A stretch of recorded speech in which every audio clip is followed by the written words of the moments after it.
Hello दोस्तों, मैं शोभित यादव आपका स्वागत करता हूं अपने YouTube channel super TET classes में। हम इसमें जैसा कि YouTube का नाम है मेरे चैनल का, हम उसी सुपर टेट की सब्जेक्ट के बारे में ही डिस्कस करेंगे। तो आइए सबसे पहले हम स्टार्ट करते हैं जियोग्राफी के इम्पोर्टेंट टॉपिक वायुमंडल से। चलिए दोस्तों स्टार्ट करें सुपर टेट के बारे में।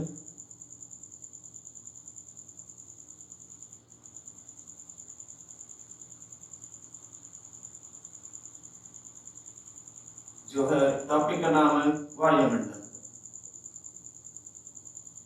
अब वायुमंडल में सबसे पहले ये वायु के बारे में, वायुमंडल है क्या है इसके बारे में। तो वायुमंडल पृथ्वी में पाई जाने वाली सभी गैसों का मिश्रण वायुमंडल कहलाता है। पृथ्वी में जो भी जिस प्रकार की गैसें पाई जाती हैं वो सब वायुमंडल में आती हैं, और जिसमें से सर्वाधिक मात्रा में आपका नाइट्रोजन पाया जाता है। नाइट्रोजन आपका 78.08% है, और उसके बाद आपका ऑक्सीजन O2 आपका है तो 20.93%। फिर आपका आ जाता है आर्गन जो आपका है 0.93%, और फिर आपका इम्पोर्टेंट गैस जो है वो CO2 है, जिसकी मात्रा वायुमंडल में 0.03% है। अब ये मैंने फिगर इसलिए लिखा है क्योंकि इनको याद करना बहुत ही इम्पोर्टेंट है, और इसको याद करने का सबसे आसान तरीका ये है कि आप नाइट्रोजन आप याद रखिए 78.8%, और O2 में आप 20.93% याद रखिए। अप्रॉक्स में ये 21% ऑप्शन में आता है। इसके बाद आप जैसे ही आर्गन में आएंगे तो आप जो है ये 2 को हटा दीजिए, बाकी सेम वैल्यू O2 की ही रखते हैं। और इसके बाद फिर आप जब अगले CO2 पे आते हैं तो फिर आप ये 9 हटा दीजिए, आपका 0.03% आपका CO2 हो जाएगा, जो एक ग्रीन हाउस गैस है। और ये ग्लोबल वार्मिंग में सबसे बड़ा मुख्य कारण इस गैस का रहता है महत्व। और ये जो है सबसे भारी गैस है, इसलिए ये सबसे नीचे वाले मंडल में पाई जाएगी। हम मंडल की चर्चा कर लेते हैं। ये जो मंडल है हमारे पृथ्वी में 5 मंडल में बांटा गया है वायुमंडल को, जिनके नाम क्रमशः हैं। ये आपकी पृथ्वी की सतह हो गई,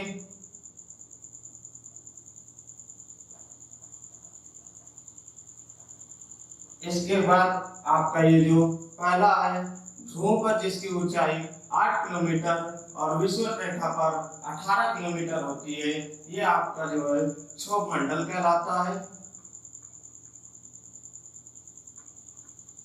क्षोभ मंडल, जिसको इंग्लिश में हम ट्रोपोस्फियर कहते हैं।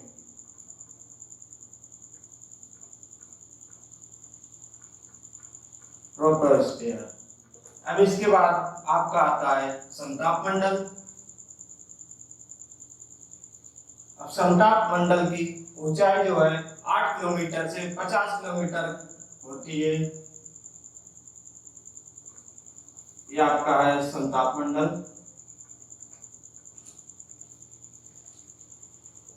और इसका इंग्लिश नाम होता है स्ट्रेटोस्फियर।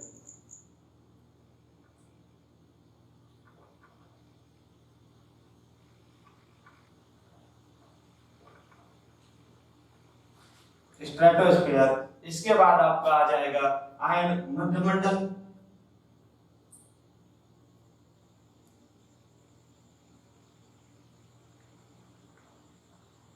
और मध्यमंडल को इंग्लिश में कहते हैं मीसोस्फियर। मीसोस्फियर। और उसके बाद आपका आयन मंडल आता है।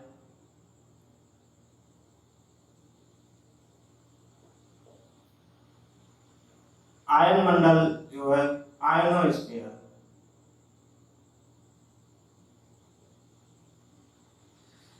ये जो समताप मंडल से मध्य मंडल की ऊंचाई होती है, ये आपकी 50 किलोमीटर से ये आपकी 80 किलोमीटर तक होती है।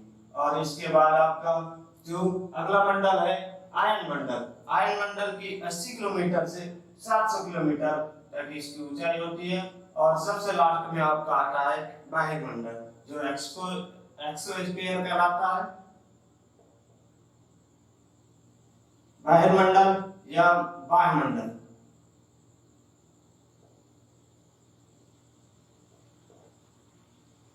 वायुमंडल जो ये एक्सोस्फीयर और वायुमंडल की ऊंचाई के बारे में कोई ज्ञात नहीं है, जो इसकी ऊंचाई का कोई अभी तक पता नहीं चल पाया है। अब हम आते हैं, ये मैंने इंग्लिश नाम इसलिए लिखे हैं क्योंकि जो है कभी कभी ऑप्शन में क्या अक्सर ही अब हिंदी नाम ना दे करके इंग्लिश नाम में ऑप्शन आते हैं, जो बताने के लिए हमें इंग्लिश नाम याद करना अति आवश्यक हो जाता है। और इसको याद करने के लिए सबसे आसान तरीका ये है कि आप ये बीच में मध्य मंडल आप याद रखिए, ऊपर के 2 और नीचे के 2, ये आपके टोटल 5 हो जाएंगे। मध्य मंडल के ऊपर है आयन मंडल, आयन मंडल के ऊपर वायुमंडल, और मध्य मंडल के नीचे आपका जो है क्षोभ मंडल, क्षोभ मंडल के ऊपर संताप मंडल। अब क्षोभ मंडल के बारे में हम पढ़ते हैं, तो क्षोभ मंडल में जो है मौसम संबंधी जो भी घटनाएं पाई जाती हैं, जैसे बादल का बनना, चक्रवात जो है, ये सभी आपकी घटनाएं, आंधी तूफान चक्रवात जैसी घटनाएं ये आपका इसी क्षोभ मंडल में ही आता है। और इसलिए इस मंडल में वायुयान उड़ाना कठिन होता है, इसलिए यहाँ पर वायुयान को नहीं उड़ाया जाता है। बिजली का कड़कना, और इसकी क्षोभ मंडल की एक खासियत होती है कि ये गर्मियों के मौसम में, गर्मियों में इसकी ऊंचाई बढ़ जाती है और सर्दियों में इसकी ऊंचाई कम हो जाती है।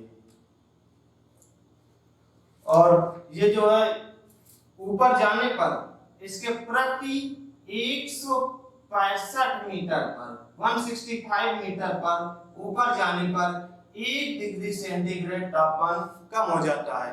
या कहें कि हम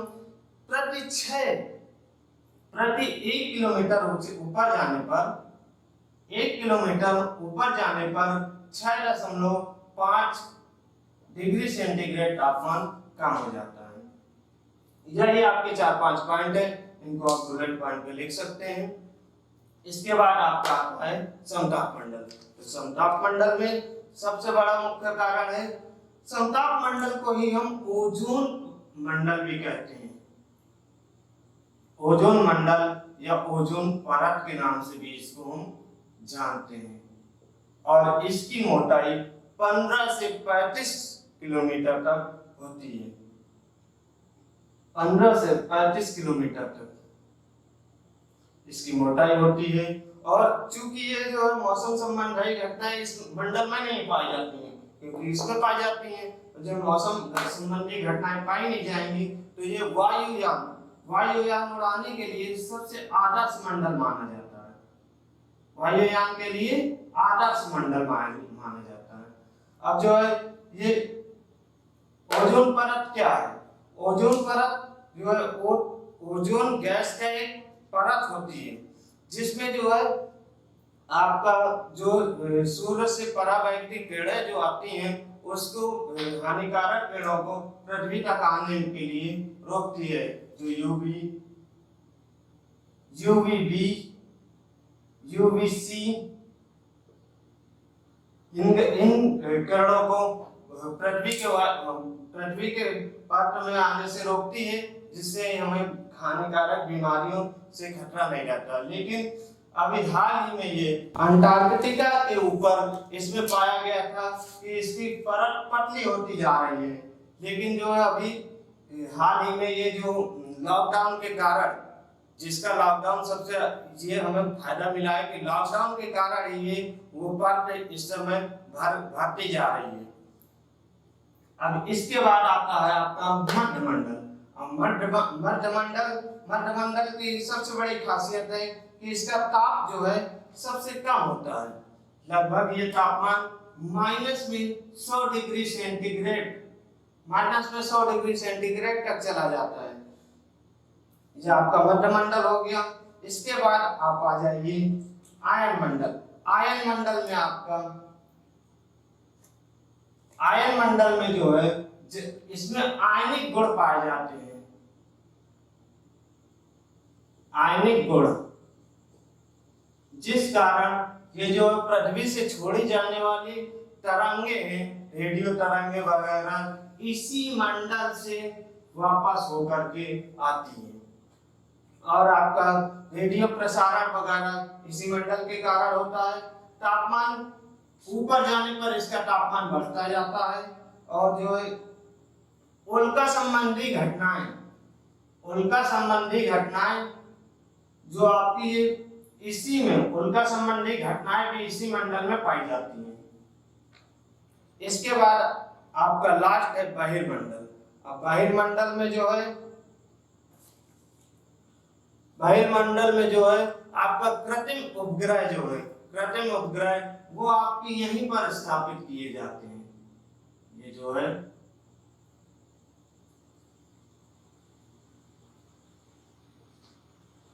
कृत्रिम उपग्रह यहीं पर स्थापित किए जाते हैं, और सबसे भारी गैस CO2 अगर यहाँ पाई जा रही है, CO2 सबसे नीचे वाली परत में पाई जा रही है, तो सबसे हल्की जो गैस है वो आपकी ऊपर वायुमंडल में पाई जाएगी। तो आइए इसका एक बार हम फिर से रिवीजन कर लेते हैं। आपका ये 5 मंडल है हमारे पास: क्षोभ मंडल, ट्रोपोस्फीयर, समताप मंडल, स्ट्रेटोस्फीयर, मध्य मंडल, मेसोस्फीयर, और उसके बाद आयन मंडल, आयनोस्फीयर, लास्ट में आपका आता है वायुमंडल, एक्सोस्फीयर। इसके बाद हम इसके क्षोभ मंडल में मौसम संबंधी घटनाएं इसमें नहीं घटती हैं, मौसम संबंधी घटनाएं इसमें घटती हैं। इसकी ऊंचाई जो है गर्मियों में बढ़ जाती है और ठंडियों में इसकी ऊंचाई कम हो जाती है। सबसे इम्पोर्टेंट बात, ये ध्रुव में 8 किलोमीटर ऊंचाई होती है, और यहाँ पर विश्व इक्वेटर में जो आपका 18 किलोमीटर इसकी ऊंचाई होती है। और ये अप्रॉक्स में अगर ऑप्शन में आता है लगभग औसत के, तो ये 10 से 12 किलोमीटर इसका औसत ऊंचाई रहती है। इसके ऊंचाई जाने पर 165 मीटर अगर हम ऊपर जाते हैं तो 1 डिग्री सेंटीग्रेड तापमान घटता है, और यह कहें कि 1 किलोमीटर ऊपर जाने पर 6.5 या कहीं 6.4 किलोमीटर 6.4 या 5 डिग्री सेंटीग्रेड 1 किलोमीटर ऊपर जाने पर घटा है। इसके बाद आपका समताप मंडल, स्ट्रेटोस्फीयर में आपका ओजोन परत इसी को कहते हैं, जो पराबैक्टीरियल कीड़ों को आने से हानिकारक कीड़ों आने से रोकती है, और ये 15 से 35 किलोमीटर तक पाया जाता है। इसकी मोटाई जो है ओजोन परत के 15 से 35 तक होती है, लेकिन समताप मंडल जो है ये आपका जो है 18 से 50 किलोमीटर तक पाया जाता है। इसके बाद आपका आता है मंडल में केवल इसकी एक मुख्य बात यही है कि ये सबसे कम इसका तापमान होता है, जो लगभग -100 डिग्री सेंटीग्रेड तक जाता है। इसके बाद आपका आ गया आयन मंडल। आयन मंडल में चूंकि आयन गुण पाए जाते हैं, आयनिक गुण पाए जाते हैं, इसीलिए इसका नाम आयन मंडल रखा गया। और रेडियो जो है रेडियो तरंगे वगैरह इसी मंडल से वापस प्रसारित की जाती है। इसके बाद आपका वायुमंडल है। वायुमंडल में आपका हीलियम, हाइड्रोजन जैसी गैसें और कृत्रिम उपग्रह ये आपका वायुमंडल में छोड़े जाते हैं। तो इसी के साथ आज की क्लास समाप्त करते हैं। आगे हम आएंगे एक नए टॉपिक के साथ, उसमें डिस्कस करेंगे।